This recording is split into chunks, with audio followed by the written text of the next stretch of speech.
Hi friends, ನೋಡಿ ತುಂಬ easy method ಹೇಳ್ಕೊಡ್ತಾ ಇದ್ದೀನಿ. ತುಂಬ ಈಸಿ ಇದೆ ಇದು. ಟೈಲರಿಂಗ್ ಬರಲ್ಲ ಅಂದ್ರೂ ಕೂಡ ನೀವು ಈಸಿಯಾಗಿ ಕಲಿಬೋದು. ಕಷ್ಟ ಏನಲ್ಲ, ನೀವು ಮನಸ್ಸು ಮಾಡಿದರೆ ತುಂಬ ಮೇಲೆ ಎತ್ತರಕ್ಕೆ ಬೆಳಿಬೋದು.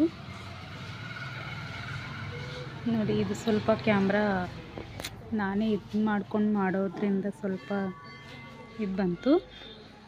ನೋಡಿ ಎಷ್ಟು ಚೆನ್ನಾಗಿ ಬಂದಿದೆ.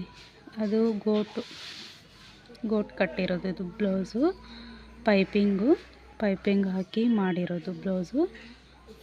ತುಂಬ ಚೆನ್ನಾಗಿ ಬಂದಿದೆ. ಅದಕ್ಕೆ ಲೇಸ್ ಹಚ್ಚಿದೆ. ಲೇಸ್ ಹಚ್ಚಿಬಿಟ್ಟು ನೋಡಿ, ಇದು ಮುಂದಿನ ಕೂಡ ಎಲ್ಲ ರೆಡಿ ಮಾಡ್ಕೊಂಡಿದ್ದೆ. ಮೊದಲೇ ರೆಡಿ ಮಾಡ್ಕೊಂಡ್ಬಿಟ್ಟು ಇದು ಹುಕ್ಸ್ ಹಾಕ್ತೀವಲ್ಲ, ಹುಕ್ಸ್ ಹಾಕೋದು ಇದು ಮಾಡ್ಕೊಂಡಿದ್ದೆ. ಅದಾದಮೇಲೆ ನೋಡಿ, ಚೆನ್ನಾಗಿ ಬಂದಿದೆ ಬ್ಲೌಸು, ಮಸ್ತಾಗಿದೆ. ನೀವು ನೋಡ್ತಿರ್ಬೋದು ಎಷ್ಟು ಚೆನ್ನಾಗಿ ಕಾಣಿಸ್ತಿದೆ ಅಂತ. ಅದು ಪೈಪಿಂಗ್ ಹಾಕಿ ಲೇಸ್ ಹಚ್ಚಿರೋದ್ರಿಂದ ಚೆನ್ನಾಗಿ ಕಾಣಿಸ್ತಾ ಇದೆ. ಅದಕ್ಕೆ ಕಾಂಬಿನೇಷನ್ನು ಚೆಂದ ಇದೆ.